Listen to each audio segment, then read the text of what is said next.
take a little more of this. Come on, George.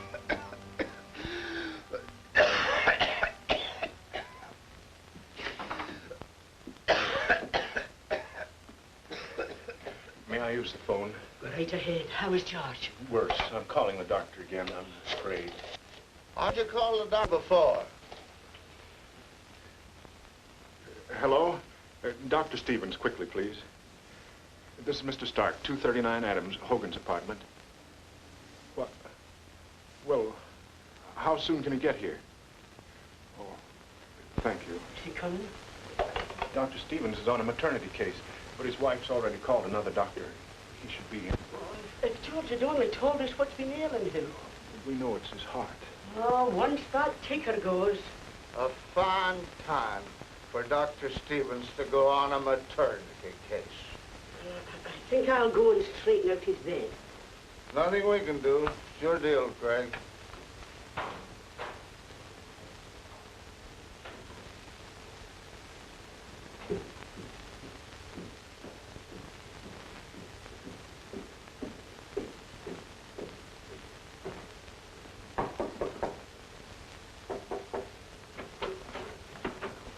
Good evening. I'm Dr. Miles. I was sent by Dr. Stevens. Oh, Harry, Doctor, it's a good thing you're here. The poor thing's been suffering something terrible. This is Dr. Miles. How do you do? Dr. Miles? How do you feel? Where's the pain? He can't speak, sir. He's a mute. Oh, I'm sorry. I didn't know. Please wait outside. Father, forgive me.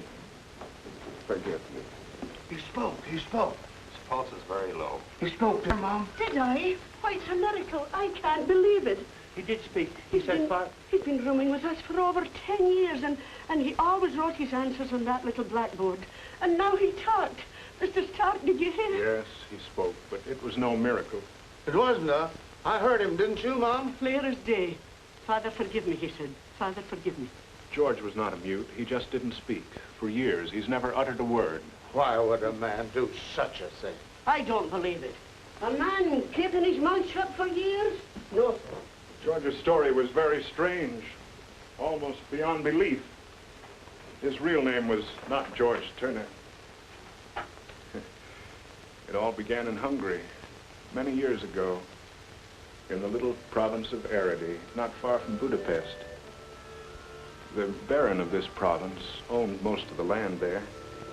But when he discovered there was oil on the property, he kept the discovery a secret. And he immediately began to negotiate through various pretenses for the purchase of all the neighboring farms. Good evening, Baron. Good evening, honey. Come over here.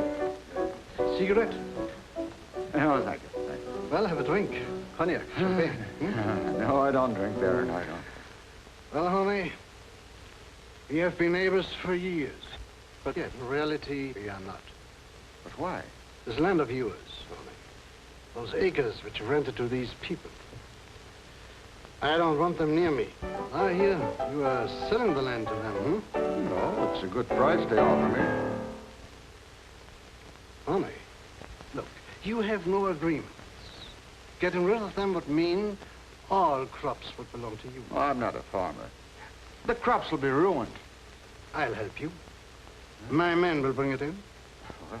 In fact, I might even buy your property if you still want to sell it. Baron, I didn't know. I didn't know you wanted my property. Why, you can have anything you want, anything. Very soon, but now you have to excuse me. My niece is waiting. Darinka! Come in, Darinka, and don't forget what I told you. Oh, no, I won't, Baron. Good evening. Good evening, good evening. It's about your buying part of my land. I heard you made the same deal with Horney. Yes, I'm acquiring several parcels of land. It has to wait until after election time, you understand. But we come to an agreement. Oh, yes, yes, Baron. The Baron met with no opposition to his deals, except for one. And although Horney wanted to sell his land to the Baron, he had it leased out at the time, and the tenants who'd been there for generations refused to move. Well, a short time later, an incident occurred in this province. A young girl mysteriously disappeared, and not being found, her case was put into the unsolved files. Well, the Baron called up one of his political lackeys, Budapest, And acting on the Baron's orders, this lackey took over and went to the local authorities. Yes, sir? State Attorney Stark? No. Mr. Stark isn't here just now. I'm his assistant. What can I do for you? How do you do? I'm Kulaman Balog, Special Investigator of Budapest. Here are my credentials. Pleased to meet you. My name is Erno Miller. But our office has already made a report of the missing Anna Tamashi. That's exactly why I am here. You see, my very good friend, Baron Araday, has taken a personal interest in the question of why you gentlemen have been unable to find the murderer of this girl. You see, she happened to have been a maid for one of the Baron's neighbors. Murderer? But my superior, Mr. Of Stark... course, the Baron has told me enough to give me the information that this girl simply could not have vanished into thin air just like that. Well, you may have something there, Mr. Balog. Of course, I realize that you gentlemen from the provinces have a limited knowledge of criminal investigation. Mr. Balog, this is confidential. You see, I'm sort of handicapped by my superior's policies. He's a stickler. Facts, rules, abstract justice. But now that you're here, I'm sure I can be of great service to you. And will you please tell Baron Araday I am at his disposal? Splendid. We hope to call on your services. Now, I shall get a room at the inn. I want you to prepare an office for me. And please tell Mr. Stark that I have taken entire charge of the investigation. Balog's first orders were to arrest Horney's tenants. I want you to sign this confession right now. But, sir, there is nothing I could possibly confess.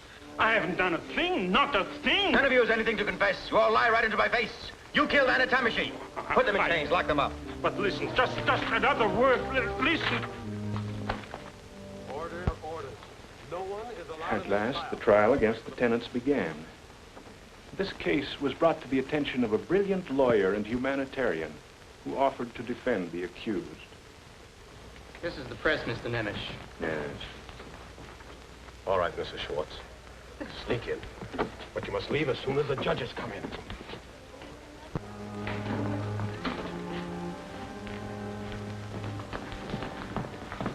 Mr. Fisher. Mrs. Schwartz, don't worry. It'll be all right.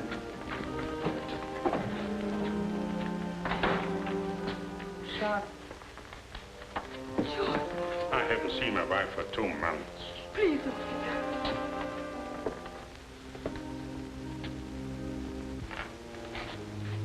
her. Papa. Samuel.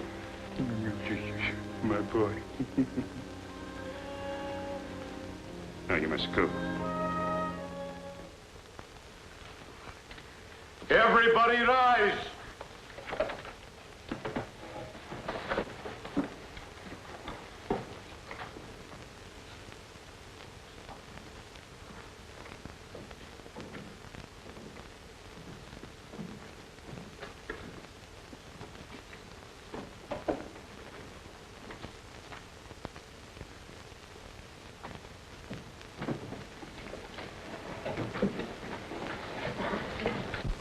State Attorney, will you read the indictments?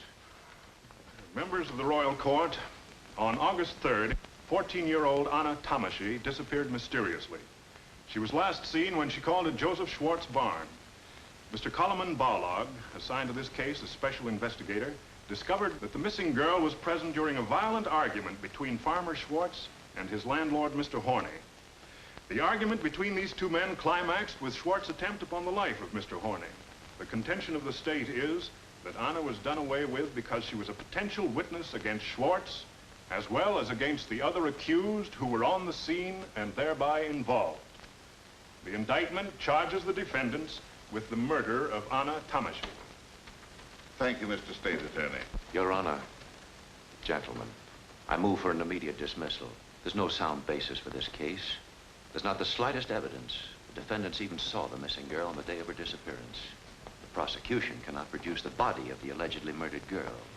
Who knows but what at this very moment she may be living peacefully, perhaps romantically, a few miles from here.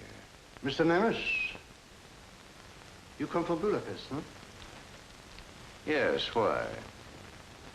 One can easily see that you live in the sophisticated atmosphere of a big city and do not know the pure nature of a country girl. Baron Araday, I'm sure no one will dispute the fact that you are an authority on virtue. Order, gentlemen. Will the court please call the witnesses? Gustav Horney. Gustav Horney, 51, landowner. Mr. Horney, tell us what happened on the evening you called at Mr. Schwartz's house. Well, you see, my wife, she didn't want me to lease our land out any longer, and so Mr. Horney. How long has Schwartz been on your land? I only see his father leased the land to my father. That must have been about 45 years ago. Mr. Horney, tell us what happened the evening you called at Mr. Schwartz's house. Well, you see, my wife, she told me to go and see Schwartz and tell him about our decision. And later, she talked to the other tenants. Well, Schwartz isn't very easy to handle, you know. But I went just the same. Have you had any previous clashes with Schwartz? No. I always kept out of his way. Well, that night, I found Schwartz in his barn. When I told him he had to leave, he went for my throat. He almost killed me. That is not true! It is. Why, he was choking me. He almost killed me. You told me to pack and leave at the end of the month, just before harvest. I have to take care of my family during the winter. Quiet. Schwartz was provoked, Your Honor, understandably so. But where is the proof that he wanted to kill Horney? I picked up a pitchfork, and he said, "I see you dead before I leave this land." Why, my wife would be a widow if it wasn't for poor Anna. Why? She just came in then. That's why. He happened to look up, and that gave me a chance to dodge and run out the barn. I ran for my way. As I whipped up my horses, I heard a scream from the barn. When I finally got home, all in cold sweat and all the trembling, I told my wife that Schwartz almost killed me, and that Anna had seen it. She said, "Anna is your witness. When she gets home, take her to the police with you." What happened then? Well, Anna didn't get home. So we began to worry. Then we put two and two together. And then we began to suspect what actually happened to poor Anna. Your Honor, the defense insists the missing girl never came to the barn. Is there anything else you can tell us about this case? Well, that's all, Your Honor. You may go. Thank you. If I may, Mr. State Attorney. Certainly. It's quite clear, Your Honor, that a meeting of the defendants took place in the home of Schwartz, where it was decided to use violence on the landlord so they could stay on the land. Gathering is quite harmless, Your Honor. The question remains, was Anna Tamashi really present at the scene? Can there be any doubt? The testimony of the landlord can hardly be considered reliable when he had such a stake in getting rid of his tenants. Call your next witness. Mrs. Giuliani. Good morning. Good morning.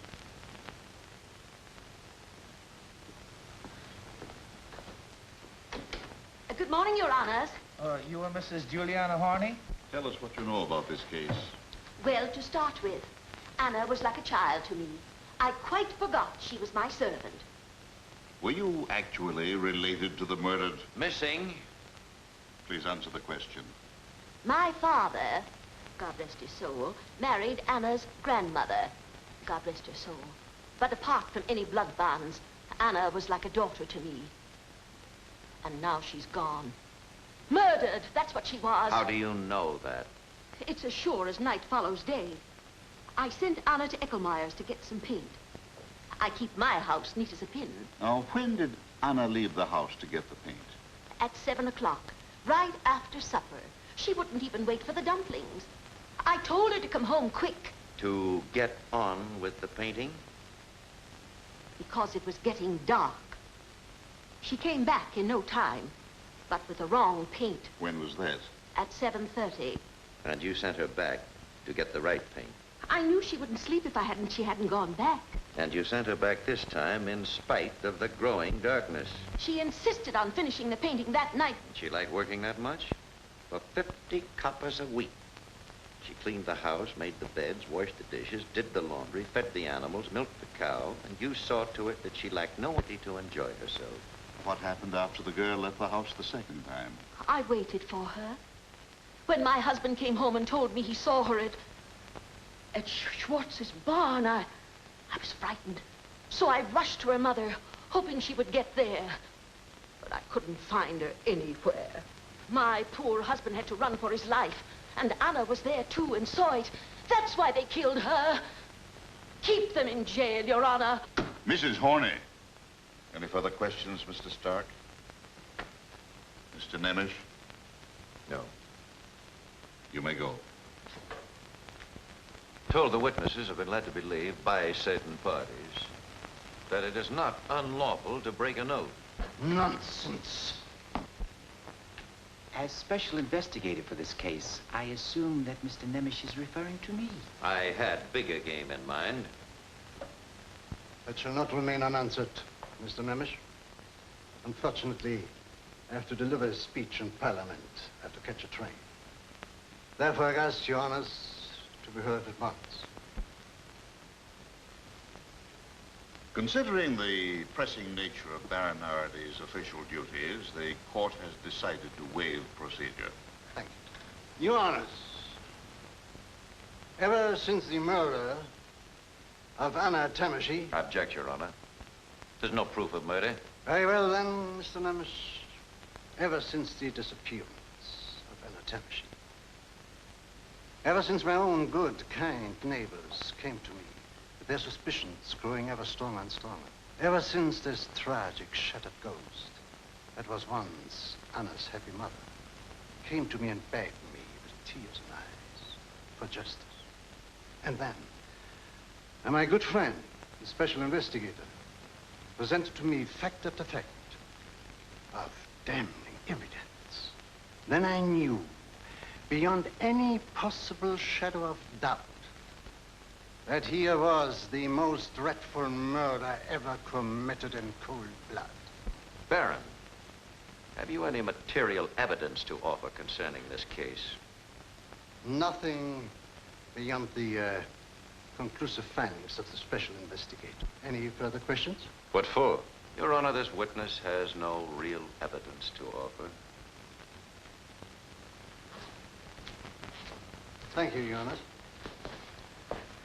Call your next witness. Will Your Honor please call witness Andreas Molnar? Molnar, your hat.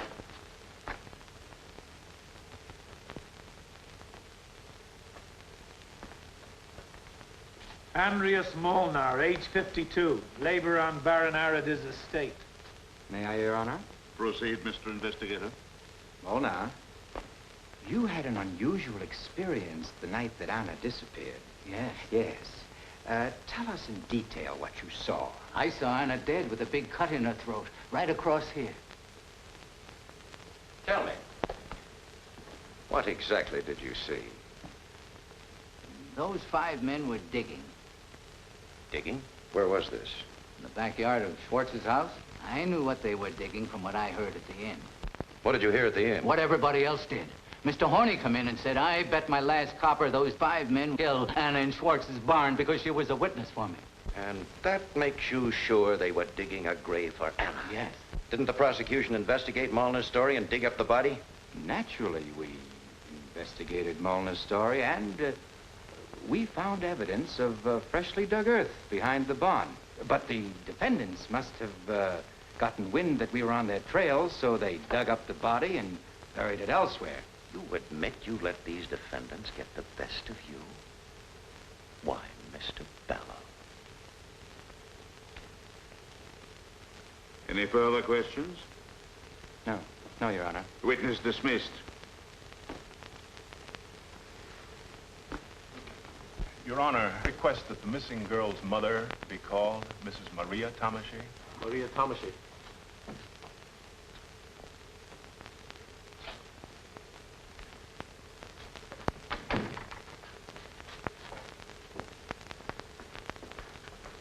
Maria Tamashy, widowed. Profession, laundress. Tell us what happened on August 3rd. What happened? With the permission of the court. All right. Mr. Investigator, you may question the witness. Thank you, Your Honor. Did your daughter Anna come to see you on August 3rd? Yes. Mrs. Tamashy, did you ask your daughter Anna to go to the Schwartzes? Gentlemen, I object to the way these leading questions are put to the witness. In view of the state of mind and emotions of the mother, I am forced to get her testimony by this simple method. You may continue. You asked your daughter Anna to stop off at the Schwartzes and tell them that you were to be unable to come and help Mrs. Schwartz the next day. Yes. And your daughter was... 14 when she disappeared? Yes, 14. How old was she when you first sent her out to work? 11. You mean to say your daughter was only 11 years old when she first started to work? I worked when I was 8. Did she ever complain that Mrs. Horney had treated her badly? Mrs. Horney has clearly stated her relationship with the missing girl. You've heard Mrs. Horney state that she considered the missing girl as her daughter. When did you first learn that your daughter had disappeared? I don't know. Mrs. Tamashine, what did you tell me you knew happened to your daughter? Anna was killed. How do you happen to know that? I saw it. You mean to say you were present when your daughter was killed? She had her head cut off. I saw it in my dream. Gentlemen, for the record and for your particular attention, please note that this witness has just testified under oath that she saw her daughter killed in a dream. Any further questions? No. No questions. Mrs. Townshend, that is all. Doctor, will you help the witness, please?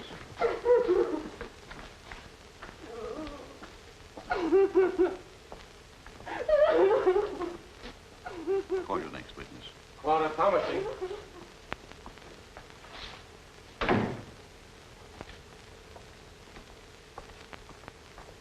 Clara Tamashine, age 17, domestic servant. Calm yourself, my child. When and where did you see your sister last, Clara? It was in my mother's house. I went to see her because she was sick. What was Anna wearing? Her dress, What dress? the only one she had. What did you talk about? She told me that Mother said for her to stop off at Schwartz to say she couldn't go to work the next day because she was sick. What time was it when your sister left? About 7:30 in the evening. Did she have anything else to say to you? She told me she was going to buy a new dress for Sunday and asked me to meet her in front of the inn. She wanted me to help her pick it out. When your sister left, did she not go directly to the Schwartzers? Yes, she did. Object, Your Honor. There's no proof that the missing girl actually went there. Mr. Horney has testified that he has seen Anna at the Schwartzes. Her mother has stated that she sent her there, and this witness has verified that. How much proof does the defense require? Any questions? No questions. Gentlemen? No questions. None. That is all, my child. You may go. Call your next witness. Margaret Darosh.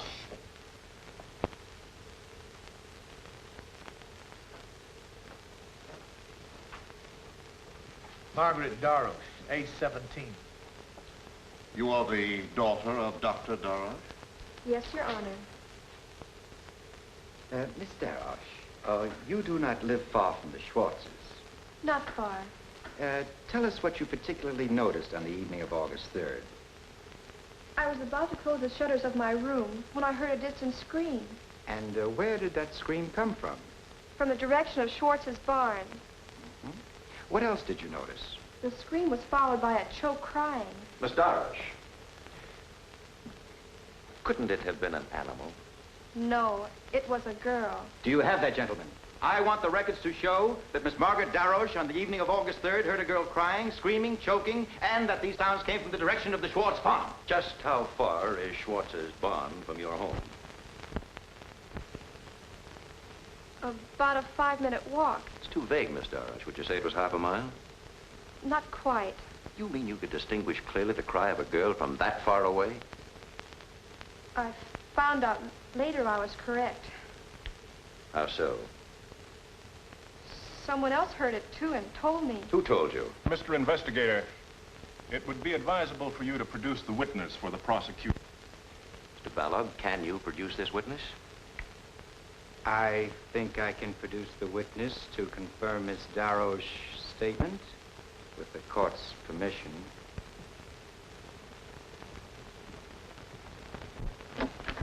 Is young Samuel Schwartz out here? Me?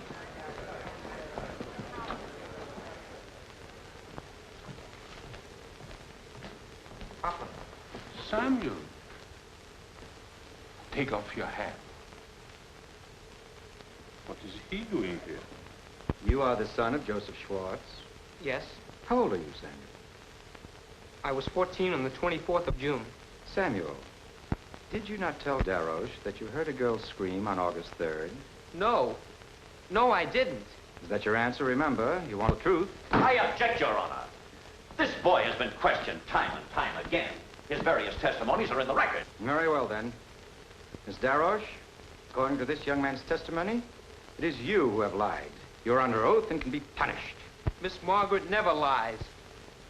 All I told her was that I saw Anna in the barn. Samuel, they're using this girl to trap you. Don't lie. My son is not lying. It's true. Anna did come to the barn while the landlord was there. Joseph! What are you saying? You never told us that. Why did you conceal that from your attorneys?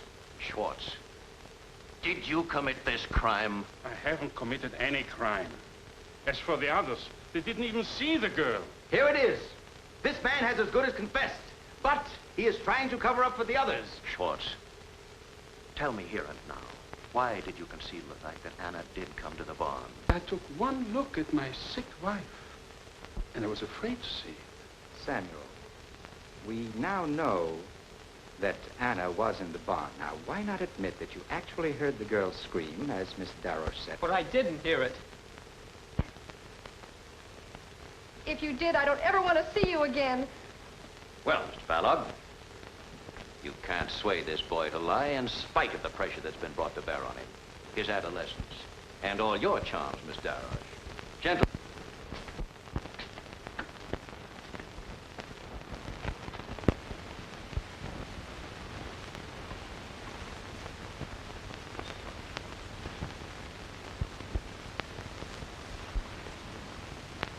Excuse me.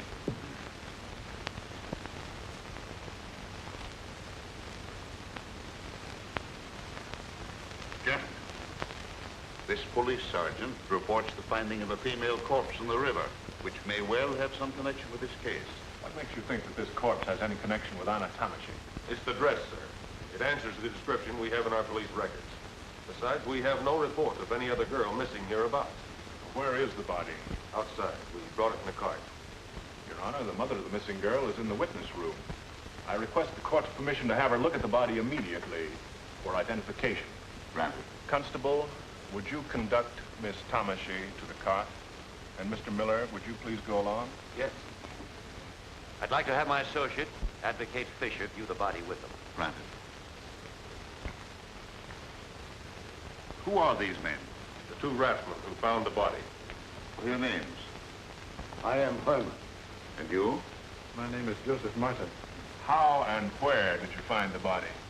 Well, when we were making for shore on our raft, I saw something stuck in the weeds. So I took one of our long oars and tried to get it loose. When we saw it was a dead woman, Martin wanted me to throw the body back, but I was afraid somebody might be watching. So I made him help me, and we dragged the body out and put it on the grass. Martin ran for the police, and I stayed with the body. Gentlemen, the body of that girl shows no mutilation whatsoever. There is no cut on the neck of that girl. No mutilation? Sergeant, take them away. Quickly.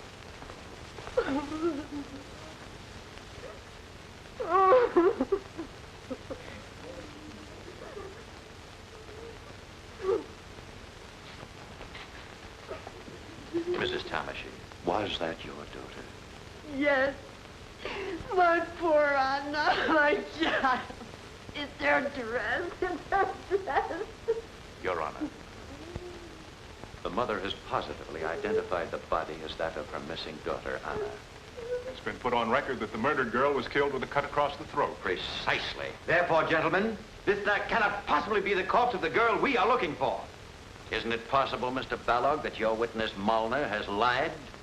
Your Honor, this mother's positive identification speaks for itself. Your Honor, Mrs. Tamashi is obviously demented. My superior, Mr. Sark, has formed his own conclusion. But the state could not accept her identification as positive. She's not of sound mind. This whole procedure must be stricken from the record. The body has been identified by a mother, and the dress... It's generally known that Mrs. Tomashy has accepted the sight and presence of any girl as that of her own daughter. It's understandable what she would have said when she saw the body of a girl clad in a dress like the one her murdered daughter wore. Gentlemen of the prosecution, is this another maneuver of yours to further persecute these innocent men? I move that we recess immediately. The investigation will discredit any and all... The charge of murder against these defendants has collapsed like a pricked balloon. I move that we absolve these men of the charges as they appear in the indictment. Surely more concrete evidence, more positive assurance to satisfy our courts are in order. Excuse me, gentlemen.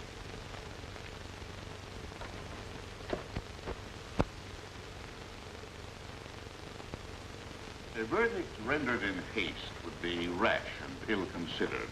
In view of the astonishing events and developments that we have witnessed, the court calls for time that both the defense and the prosecution might have an opportunity to confirm their respective contentions. Court adjourned.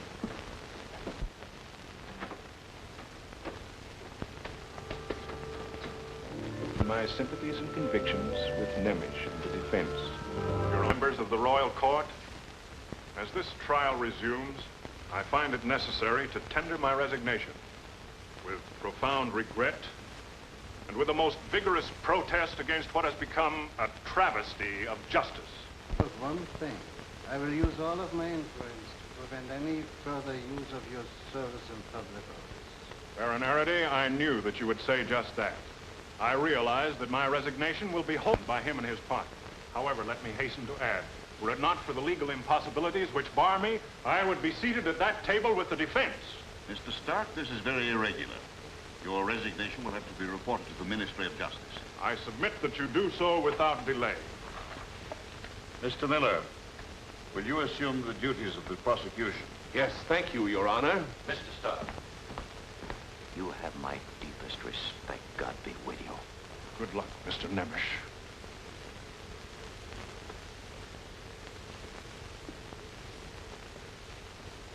Your Honor, more than a month has elapsed since the positive identification of Anna Tomashy's body by her mother. Our laws prescribe a quick execution of the guilty, not a slow killing of the innocent. Innocent? The defense is asking for the acquittal of these killers. I owe material. Your Honors, here is the evidence of an incredible conspiracy to thwart justice. The investigator has any new evidence. I demand that it be produced here in the flesh, not by means of these documents. I was trying to save Your Honor's time.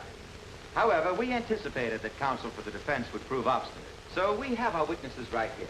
May I suggest that we first call Dr. Darroch of Tanavar, general practitioner? If any new witnesses are to be called, I demand that we pick up where we left off. The defense would like to have Mrs. Maria Tomashy repeat her last statement. I would like you to decide for yourself, Mr. Nemish, if you wish to have her called. In fact, that's why we're calling on Dr. Darroch. Call Dr. Darroch. Good afternoon, Your Honors. Dr. Darroch, you are the only resident physician of Tanavar, and I assume your practice embraces the entire community. It does. Tell us what happened to Mrs. Tomashy.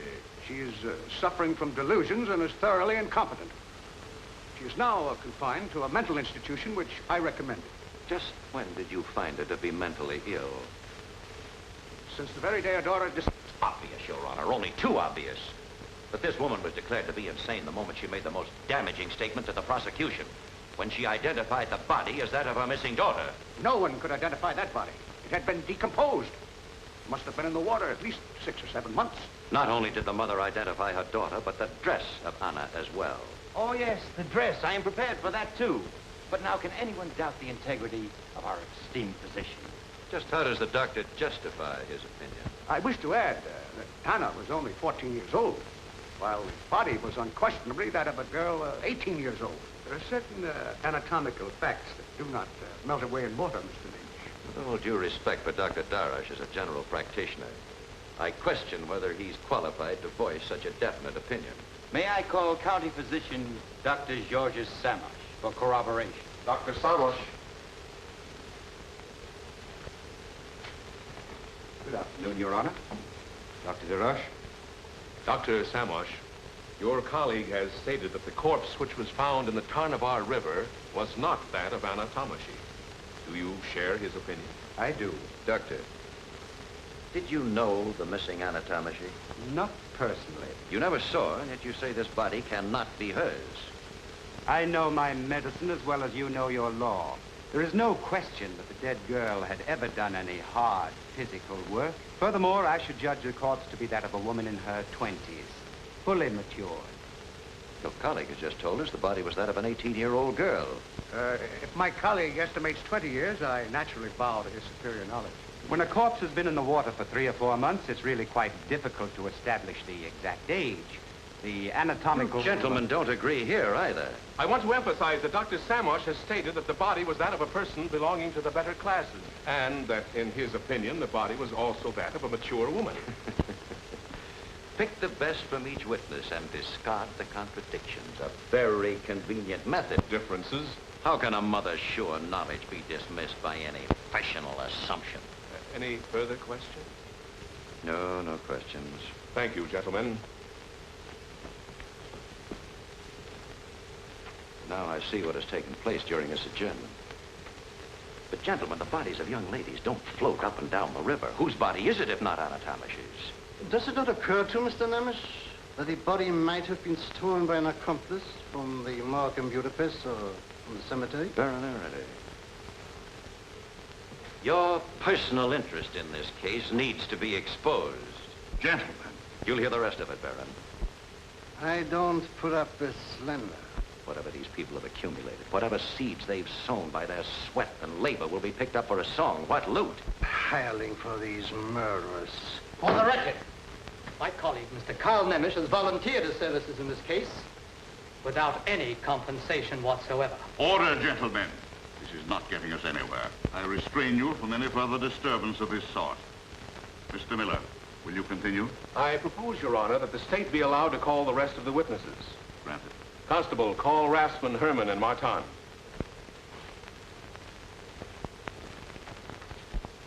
What is the charge against these men?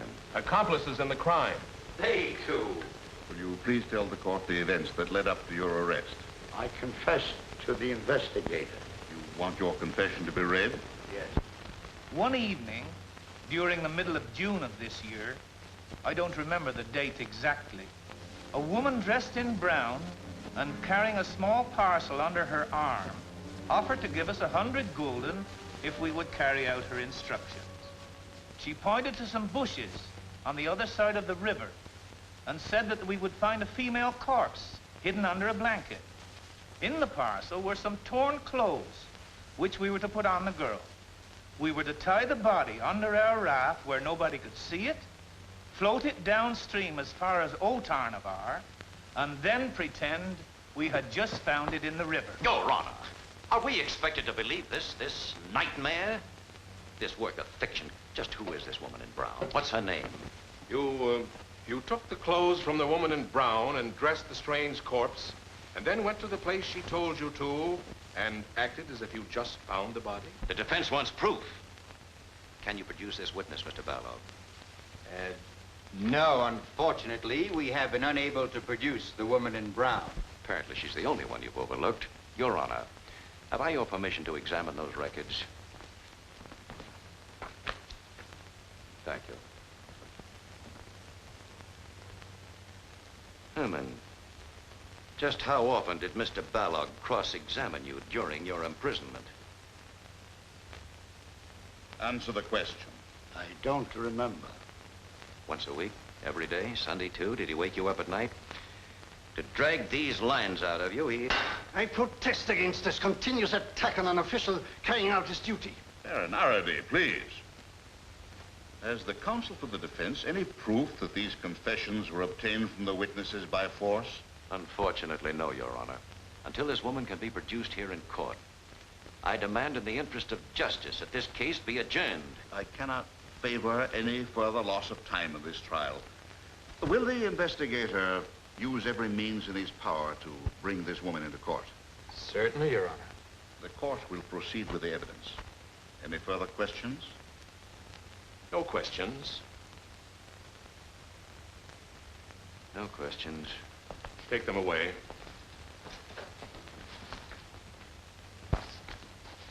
I would like to enter a strong complaint for the record. We of the defense have been unable to contact either the defendants or the witnesses during this recess. We haven't even been able to reach young Samuel Schwartz, who's been placed in the care of the state. Is it the practice of the prosecution to hold witnesses incommunicado? Very well, Mr. Nemish. Young Samuel Schwartz is here now in my office. You wish to call him? I most certainly do. With permission of the court.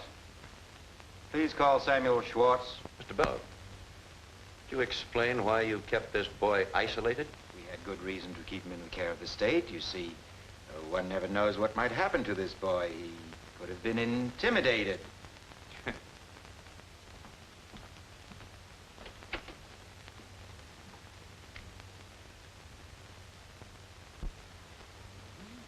Look at my boy. Your Honor, Samuel Schwartz is here in the capacity of a witness for the state. The court must warn Samuel that the law cannot force him to testify against his father. Oh, there's no need for that, Your Honor. You have before you his sworn statement, which the prosecution would like to have read. Mr. Investigator, will you read this statement, please? This is the sworn statement of Samuel Schwartz as given to me, and I quote, "On the evening of August 3rd, just before 8 o'clock, I saw Anna Tomashi enter my father's barn. Our landlord, Mr. Horney, and my father had a heated argument. My father ran after him with a pitchfork. I heard Anna's voice saying, 'Schwartz will kill him. Call the police.' Then I heard a commotion. I looked through the keyhole. There was only one lantern lit inside the barn, so I could not distinguish who said, 'She's a witness for the landlord. We will all be in trouble.' I could see another one take this sickle. He cornered Anna and cut her throat, and I saw the blood flow down her neck. She was dead." Son, did you say that? Samuel, you will repeat here now. Papa wasn't there when the girl was killed. That is correct. You testified that your father was outside chasing Mr. Horney while the others committed the murder. Your Honor, I will prepare a motion to remove Schwartz's name from the indictment for murder. However, we will detain him temporarily for complicity in the crime. With the court's permission, I'd like to question the witness. Granted.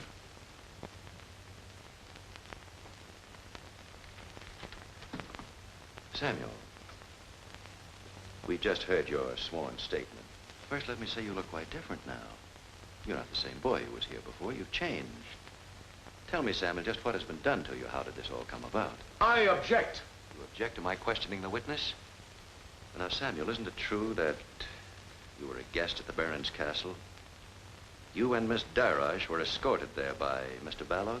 Nothing wrong with being nice to a poor boy. As you left there, was in these fine new clothes you're wearing now? I didn't get them there. The tailor came to me. And the barber, too. And weren't you taken for a jaunt to Budapest in the Baron's carriage? Didn't a young lady accompany you, Miss Margaret Darash?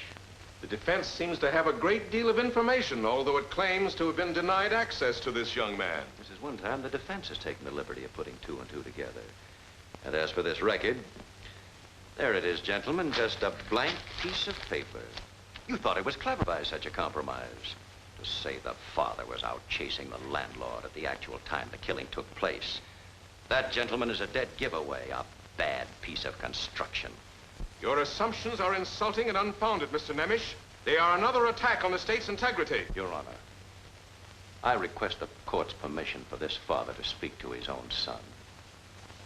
Thank you, Your Honor. Samuel, go to your father. The others couldn't have killed Anna. The only one who saw the girl was I, so if you say a murder was committed in our barn, you are only accusing your father. But, Papa, you didn't kill her. Of course I didn't. And neither did they. Look at your father. Say, I haven't told the truth.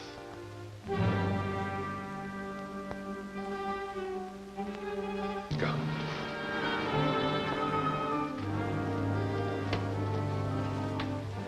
He couldn't have changed that way by himself. You have done this to him. You have made him a rotten traitor, a dreadful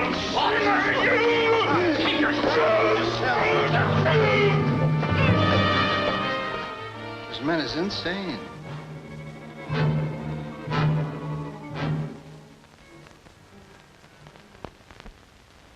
Oh, Constable, will you take this boy back to my office, please?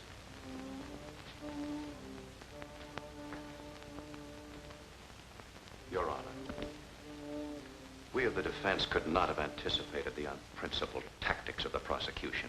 Consequently, we've been forced to improvise our defense from moment to moment. This case has become both tragic and ridiculous. The only hope of helping the accused was to discredit the testimony of every witness called by Balog. Professor Barr from the University of Budapest readily agreed to testify. Here, gentlemen, is the River Tanava. You will observe the winding course of the river down to the old village of Otanava. Here is the town of Tanava. Considering the current, the time of the year, the whirlpools, and other handicaps, I would estimate that the corpse needed 4 to 6 weeks to cover this stretch. It is not easy to estimate with accuracy how long a corpse has been lying in the water. However, I can assert with authority that it could not have been less than 4 weeks, nor more than 6 weeks. Dr. Darosh estimates the body was in the water 6 or 7 months, while Dr. Samosh asserts it was only 3 or 4 months. Dr. Samosh attended my lectures for years, but I cannot guarantee that he absorbed them. As for Dr. Darosh, he is unknown to me. You gentlemen agree with the professor? No, I do not. No. The discrepancy is rather large. Then in your opinion, Professor, these two experts are both mistaken. There is no doubt. You may laugh, gentlemen, but that does not conceal your professional blunders. I am no longer your pupil, Professor, and I am free to laugh at obsolete analyses. Professor Burr, did you estimate the approximate age of the corpse? Around 15. That's ridiculous. This was a fully matured woman. I have known girls to be fully matured at the age of 12. Water does many things, but it does not change people's ages. It will make any skin soft and smooth. Even the calloused feet of a girl who went barefoot all her life. Then there's no proof as to what class this girl belonged to. Professor Burr, you studied the sworn statements of the 2 raftsmen. What is your opinion of their testimony? It is improbable that they could have transported the body, as they say, without attracting the attention of other raftsmen. A body in such a state of decomposition would have slowly spread a very strong odor. Professor Barr, you are employed at the University of Budapest? I am. Lately, your appearances in court have been largely on behalf of an insurance company, the Hungarian... Insurance companies frequently need expert medical analyses. I wish to point out to the court that the president of the Hungarian Alliance has been very much interested in this case. Is it not too obvious that has nothing to do with my opinion as an expert. Oh, no, of course not, Professor. Nothing whatsoever. Your Honor, this is shameful. One of our country's foremost scientists subjected to this slander. Do not disturb yourself, Mr. Nemish. These gentlemen are not in a position to change my views or to affect my personal integrity. Have the medical experts any further statements they would care to make? None. None. In view of the circumstances, none. Thank you, Professor Burr. And I'm very sorry. Your Honors, these contradictions mean nothing. According to 2 eyewitnesses, Samuel Schwartz and Molnar, Anna Tomashi was killed with a sickle. Her throat was cut. Mr. Prosecutor, it's exactly what we intend to disprove. Therefore, I demand the state produce this woman in brown. Unfortunately, we have been unable to find the woman in brown. Either this witness is in hiding or has mysteriously vanished. If the mysterious woman were produced, she would only serve to reinforce the case for us, the prosecution. So why delay any longer? Your Honor, since the state has failed to produce this witness, I promise to bring her here.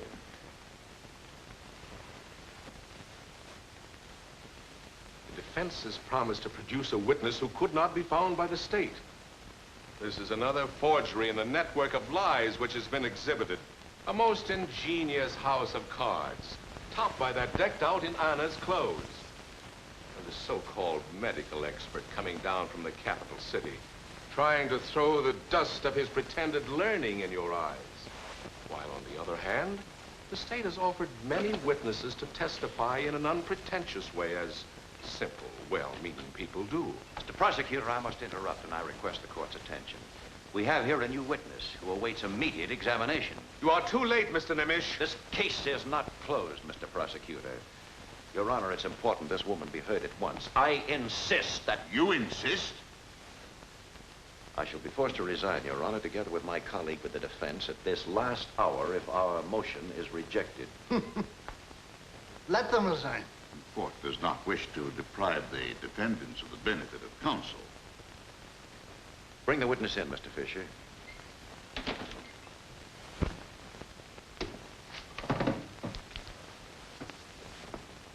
Your name? Irene Pater, Where are you from? Budapest. What connection has this woman with the case? Well, given the chance, I'd bring out my point. I understand from the investigator that this woman has been jailed for drunkenness and disorderly conduct in the last 10 days. But State Attorney Miller has just said that you were jailed on various counts. Is that true? Yes, And where were you imprisoned? right here. Women's section, second floor, cell number 3. What did you learn in prison that might concern this case? There was a woman in the cell next to mine who was being given sedatives to keep her quiet. Her name is Mrs. Ethel Mihaly from a village nearby. How do you associate that person with the case? She kept repeating that she wanted to come to court to testify. Your Honor, this witness knows what she's saying. No decent person could possibly believe a woman of this sort. Mr. Ballack, you've said too much. I demand an immediate apology. My dear colleague, these gentlemen cannot possibly know that this lady happens to be your wife. Mr. Nemish, I demand an explanation. Your Honor, the wife of my associate submitted to this experiment, pretending to be drunk and disorderly. You see, we simply had to get someone inside that prison to find out what was being kept so secret. Your Honor, I demand that Mrs. Ethel Mihaly be produced here at once to testify. This woman wants to be heard and should be heard. Thank you. Will the court please sign this order to produce this witness now? This is all a pack of lies. Madam Fisher, I thank you. I would like to have the state witness, young Samuel Schwartz, recalled. Constable, call in. Samuel Schwartz.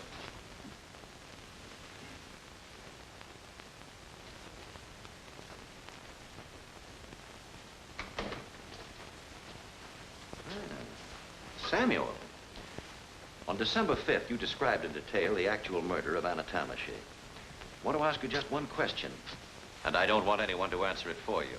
Just how did you see the actual killing of Anna? I saw it through the keyhole. Thank you, Samuel. That will be all. You may go now. Your Honor, you've heard the witness repeat that he witnessed the crime through a keyhole in the barn door. Gentlemen, there's only one door in that barn, and there's nothing in that door that faintly resembles a keyhole. That's a lie. Mr. Schwartz, you've stated you built that barn yourself. Was there a keyhole in that door? No. There was no keyhole. Your Honor, we now have proof that young Samuel Schwartz has been lying. Come here, Mrs. Mihaly. Step right up. Gentlemen, please note the brown dress. Mrs. Mihaly, where are you from? Oh, Tanavar. And when were you arrested? On December 8th. What has this to do with the case? Please don't be cross with me, mister. They all shouted at me. But it was Dr. Barroza who first told me the story. What story? They were looking for a woman in this dress from Otanavar. A woman who had given a package to 2 raftsmen. The doctor told me to keep my brown dress on and to report to the investigator. When I came, he told me I had no business coming to him without a summons, and that man arrested me. That's a lie. Mrs. Mihaly, did you know the 2 raftsmen, Herman and Martin? Yes. And did you give them 100 gulden? When did I ever have 100 gulden? Did you give these 2 men a package containing a woman's clothes? A woman's clothes? Oh, no. They give me their clothes to mend for a few coppers every time they go up the river. Then I meet them on the shore on their way back. Exactly what did you give them last time? A jacket and 2 shirts. Then it's not true you gave them a package containing anything belonging to the missing Anna Tamashi. No. Gentlemen, the woman in brown has just testified that she did not give any of Anna's clothes to the 2 raftsmen. Thank you, Mrs. Mihaly. You are no longer in custody. You are free to go anytime you choose. Constable? I shall forgo the pleasure of discrediting your 2 raftsmen and bringing to light the methods used by the state to procure all their testimonies. Let me recall the absurd testimony of the grieving mother, who dreamed she saw her daughter slaughtered by these defendants. That dream, gentlemen, we've discovered was inspired by a gypsy woman to read the cards for this poor woman and make her believe the preposterous story which ignited the entire case against these defendants. And when she testified against you, you took this simple, gullible woman, declared her to be incompetent, insane. My mother isn't crazy. She'll die. It will be my fault, too. Why? Why will it be your fault? I could have saved Anna. I saw her a second time that night. I met her in front of the inn. She came running along the street. She was crying and sobbing. Why was she crying? Why? She did not get the money for the new dress from Mrs. Horney because she got the wrong paint, and Mrs. Horney beat her. Do you remember what time it was? Yes. It was the time we planned to meet. 8 o'clock. 8 o'clock. In the testimony of young Samuel Schwartz, he stated he saw Anna Tamashi murdered in his father's barn at exactly 8 o'clock. States she saw her sister alive and well and in the village at precisely that same hour. Nobody killed her. Anna ran for the river, and I saw her jump over the bridge. Why didn't you call for help? I was always jealous of her. She had that appointment for Sunday. What appointment? I can't tell, but she wanted that dress to look more beautiful.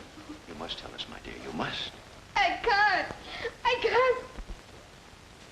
Did someone warn you not to tell us? Who warned you not to tell us? It was the investigator. That's not true! Yes, it is. You told me not to say it was His Excellency the Baron. He was going there to take piano lessons. Baron Araday. This trial has become an outrage.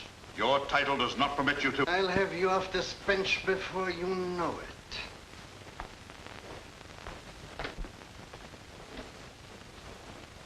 You 2 gentlemen stay here. Thank you, my dear. You may go. Mr. Nemish, do you wish to sum up for the defense? Yes, thank you. There are people living among us today who seem to belong in the Dark Ages. Men whose ambition to rise in the world is so great they'll shirk at nothing. They'll forge testimonies, torture witnesses to perjury. They'll connive, lie, practice deceit even in its foulest form. Here the greatest sin of all was committed. The youth of 14 who falsely accused his own people of a gruesome murder and gave it every appearance of truth. A bewildered child betrayed into thinking he was saving his father. This trial began against 5 innocent men. It should end with the arrest of those who hatched this plot. I shall not ask the court for the acquittal of these defendants, for to do so would be to insult your honors. But gentlemen, this much I must say. Nothing you can do for them now would compensate or console them for the miseries and horrors they've been subjected to. That is all.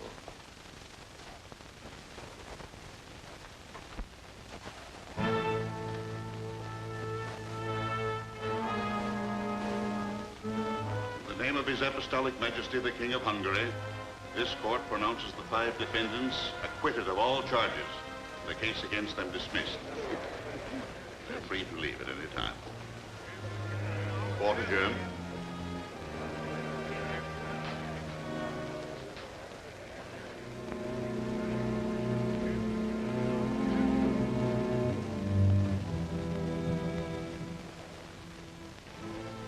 The Baron's scheme was exposed, but just as he was about to be tried by the superior Hungarian court, he was found dead as the result of a stroke.